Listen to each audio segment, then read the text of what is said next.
dice Alito Alejandro Moreno Cárdenas, presidente nacional del PRI, que ese partido le dio una macaniza a Morena en Durango y Veracruz. ¿Una macaniza? En todo caso, si quiere utilizar ese término, podría utilizarlo para lo que ha pasado con el PRI desde que él es el presidente nacional de ese partido. Es al revés, Morena le ha dado una macaniza. A ver, en el caso de 2024, fue la primera vez que el PRI no presentó a una candidata o candidato presidencial propio, porque Xóchitl Gálvez, candidato del PAN, y el PRI se tuvo que sumar. Fue la primera vez que el PRI, entró en un periodo tan grave de crisis que el PRI no presentó una candidatura presidencial propia. Incluso hay que recordar que en 2018 compitió Andrés Manuel López Obrador como candidato de la izquierda de Morena contra Ricardo Anaya del PAN y José Antonio Meade del PRI. Para 2024 se unieron esos partidos, el PRI no metió ni las manos y se tuvo que sumar a Xóchitl Gálvez. Pero cuando el presidente nacional del PRI, cuando Alito asumió la dirigencia de su partido, el PRI gobernaba Sonora, Sinaloa, Tlaxcala, Campeche, el Estado de México, y todas esas entidades pasaron a manos de Morena. Entonces, Alejandro Moreno, pues sí, le hace honor al apellido, salió bien Moreno y le ayudó bastante a la 4T, le ayudó bastante al partido Morena, porque lo hizo tan mal que Sonora, Sinaloa, Tlaxcala, Campeche, que eran entidades gobernadas por el PRI, también el Estado de México, la joya de la corona, pasaron a manos de Morena. Imagínense, entonces, macaniza, ¿qué está festejando Alito? En todo caso, sería una victoria pírrica, si lo fuera, porque Morena tiene otros datos. Dice Morena, nosotros en términos de población avanzamos. ¿Y qué dice el PRI? ¿Y qué señala el PAN? Nosotros en términos de municipios crecimos. Bueno, cada quien ve el vaso como lo quiere observar, medio lleno o medio vacío. A mí me divierte escuchar a Alito porque además él se echa porras y sus amigos también le echan porras, pero el partido es cada vez más diminuto, como Alito. A ver, vamos a escucharlo. En Durango, Morena tuvo el mayor descalabro político de resultado después de la elección del 2024. Primero, porque ahí andaba el Andy López Beltrán, el jefe del clan, de los juniors políticos, empresarios corruptos de Morena, y que lo mandaron a vivir ahí, lo mandó su papá, mandó a la dirigente nacional de Morena. Ahí habían más de 100 diputados, alcaldes, gobernadores metidos, y les dimos una macaniza con todo. Y quiero decirte que Morena, por eso les duele que lo digamos y tratan de que no salga nada, en Veracruz sacaron 800,000 votos menos con la elección anterior de alcaldes. Entonces fue un golpe brutal para Morena, porque no solo les ganamos, ya quedó claro que les ganamos de manera contundente. Ya se ve más hinchadito, más rellenito, más repuestito Alejandro Moreno Cárdenas, ¿o no será exceso de lo que utiliza y que él mismo ha dado a conocer en sus redes? Y por eso es tema. Él mismo ha publicado cómo le están haciendo mantenimiento, lavado, engrasado, todo el mantenimiento posible. Alejandro Moreno Cárdenas, quien asegura que el PRI le dio una macaniza a Morena. Insisto, es el mundo al revés.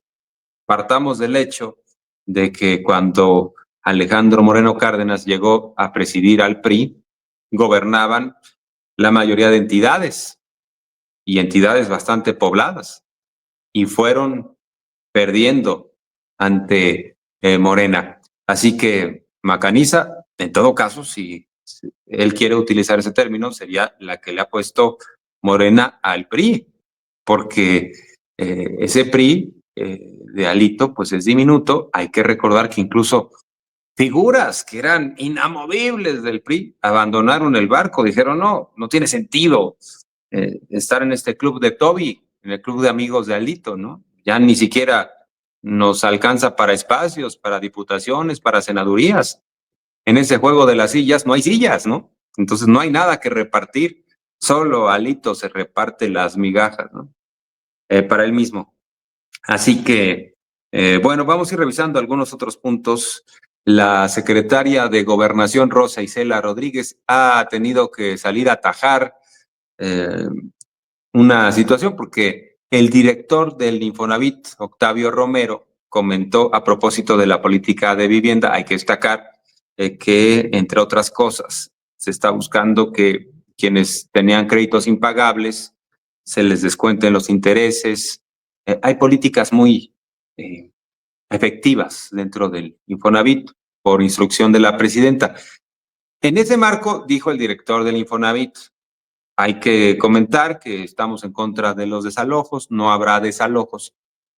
Y algunos interpretaron eso como, entonces, si tengo un invasor en mi propiedad, el gobierno no va a desalojar a esas personas y se va a permitir que se violente la ley. Bueno, por eso la secretaria de Gobernación ha tenido que aclarar, una cosa es una cosa y otra cosa es otra cosa. Es decir, si uno tiene un problema con un crédito porque los intereses se le fueron por las nubes, un crédito del Infonavit, ahí la autoridad lo que va a hacer es ponerse de acuerdo, platicar, dialogar, con el ánimo de no sacar a esa persona. Pero otro caso es si alguien es dueño de una propiedad y de pronto llega ahí alguien a despojar, se mete, pues eso ya es un delito. Por eso la secretaria de Gobernación aclara, porque también empezaron, algunos a decir, entonces la 4T va a avalar que cualquiera pueda meterse a tu propiedad y está avalando los despojos, los allanamientos. No. Por eso es importante la aclaración que hace la secretaria de Gobernación, Rosa Isela Rodríguez. Este programa del Infonavit que dice no a los desalojos de las viviendas ocupadas. Pero nosotros sí le agregaríamos que la excepción está en que si hay una carpeta de investigación por un despojo, ninguna autoridad puede pasar por encima de una denuncia que es seria en donde hay un propietario. Entonces quiero aclarar. Además, pues acabamos de hablar ahorita de derechos y uno de los derechos es el que tienen los mexicanos respecto del derecho a la propiedad privada. Entonces, si hay un tema de un allanamiento o algo más, tendrá que investigarse. Y también estamos a favor de las medidas conciliatorias que se dan en los casos en donde el Infonavit tiene que hablar con los que ocupan una vivienda que a veces han sido engañados o de alguna forma y el propietario que inicialmente es el Infonavit.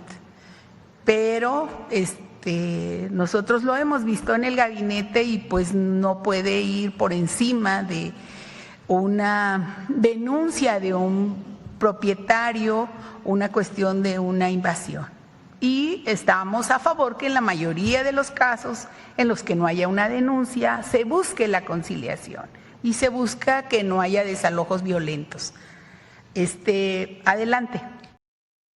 Oigan, y por cierto, dice Pedro Ferriz de Con que el presidente de los Estados Unidos, Donald Trump, quiere ir por un pez gordo en México. ¿Cuál es la fuente de Ferriz de Con? Me pregunto, ¿la fuente de sodas o es simplemente lo que le gustaría? Insisto, caen mucho en esa problemática algunos, ¿no? Que dicen ser periodistas o analistas serios. Una cosa es lo que uno desea y otra cosa es lo que está pasando, lo que es observable y la evidencia, ¿no? Porque si uno no tiene evidencia, debe decir, bueno, a mí me gustaría que esto pasara, yo prefiero esto o prefiero aquello, pero no dar cosas por hecho, si no hay elementos. Pero se le han pasado ahora sí que diríamos los periodistas volando la nota. Cuando te dicen es que volaste, quiere decir que, o sea, te fuiste con algo que no era real, que no era cierto, que era un rumor. Entonces lleva varias voladas, ¿no? Ferriz de Con. Él señalaba que supuestamente López Obrador ya vivía en Cuba, o que estaba muy enfermo de acuerdo a sus fuentes, o que en Palacio Nacional se hacía brujería y por eso López Obrador tenía tanto poder. O sea, nada pudo acreditar de sus dichos. Ahora él desea que Trump, ahora sí que ponga un manotazo sobre la mesa, venga a México, ordene a sus tropas ir por un pez gordo. A ver, vamos a escuchar a Ferriz de Con. De todos modos, pienso que Donald Trump quiere ir por algún pez gordo. Mi esperanza es que ese pez gordo sea López Obrador, o por lo menos sea Andrés López Beltrán, el hijo de López Obrador, que sé que en el caso de López Beltrán, en Palacio Nacional hay una absoluta animadversión por Andrés López Beltrán, porque ahí está el futuro de una confrontación en el seno mismo del morenismo. Y ahí también está la esencia de lo que podría ser después de la presidencia el futuro de la propia Claudia. Entonces, ¿con qué cartas puede jugar Claudia para entregárselas a Trump y satisfacer al rey? Esto es pareciera un cuento de ciencia ficción, pero creo que pudiéramos llegar a ese extremo. Por ahí me preguntan, me insisten, oye, ¿por qué pones a Pedro Ferriz de Con o a Carlos Alarraqui? Porque me divierte y porque además me gusta contrastar, me gusta debatir. Si no, yo creo que sería muy aburrido, ¿no? Solo decir, es que yo pienso esto y me siento yo la medida de todas las cosas y la verdad absoluta. Y es mejor contrastar, argumentar, no pasa nada y no hace daño. Yo creo que es más enriquecedor el debate. Incluso cuando uno tiene fortaleza, cuando cree en sí mismo, pues está dispuesto a poner sus ideas a consideración de la gente y está dispuesto a debatir, a contraargumentar. Y creo que es muy importante escuchar también lo que se está diciendo enfrente, porque también de ahí salen muchos rumores que de pronto sí van teniendo cierto efecto. Hay que atajarlos. Lo hacía mucho López Obrador, que exhibía a sus adversarios y contrapunteaba lo que expresaban. Hay que tener derecho de réplica. Y si no, algunos se van solo con una versión y yo creo que más vale el debate y hay que acostumbrarnos a eso. No hace daño, insisto. A mí me divierte bastante. A mí no me da coraje, pues no voy a hacer coraje con alguien que sé que tiene una obsesión, que está obnubilado, que tiene una agenda personal, que le afectaron en sus finanzas públicas y está muy molesto por todo eso. Pero creo que vale la pena argumentar, vale la pena debatir. De eso se trata la democracia. Yo no creo en los absolutismos, ¿no? Aquí solo esto y vamos a obligarnos a solo escuchar esto o aquello. Pues tampoco es una religión, ¿no? Yo creo que hay que argumentar y no pasa nada. A mí me divierte bastante, la verdad, de pronto lo que dicen, cómo lo dicen, sus enojos, sus molestias. Y ellos también hacen lo mismo, ¿eh? A cada rato ponen a la presidenta y según ellos sí dicen la